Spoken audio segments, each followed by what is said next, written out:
আমি চলে আসলাম ফরাসগঞ্জ এবং শ্যামবাজার মানিকগঞ্জ বাণিজ্যালয়। আজকে শনিবার 23শে মে 2026। আমি চলে আসলাম পেঁয়াজের আড়ত, খুবই সুন্দর পেঁয়াজ। আপনারা পেঁয়াজ নিতে চাইলে চলে আসেন মানিকগঞ্জ বাণিজ্যালয়। এখানে কম দামে পেঁয়াজ পাওয়া যায়, ভালো ভালো পেঁয়াজ পাওয়া যায়।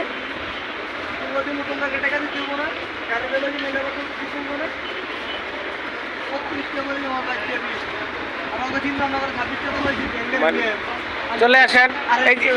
এই যে একজন পাইকার আছে, উনি কি দাম বলছে আর আপনি কি দাম বলতেছেন ভাই? বলছে এটা হলো 29 টাকা, আর আমি বলছি 28 টাকা। তো পেঁয়াজ ভালো, এটা 29 টাকা, 30 টাকার পেঁয়াজ। আসসালামু আলাইকুম আরদা সাহেব, কি দাম চলতেছে আজকে আপনার পেঁয়াজ? কোন কোন জায়গার আমদানি? ফরিদপুরের রাজবাড়ি পেঁয়াজ বেচতে 27 থেকে 28, 29, মাথায় 29 টাকা। পেঁয়াজের বাজার কি আরো কমবে নাকি এরকমই থাকবে? এরকমই। আপনার রসুন কি দাম বেচতেছেন? রসুন 50 থেকে 60, 55। আপনারা পেঁয়াজ কিনতে চাইলে চলে আসেন মানিকগঞ্জ বাণিজ্যালয়। এখানে খুব ভালো ভালো পেঁয়াজ পাওয়া যায়, খুবই ভালো পেঁয়াজ।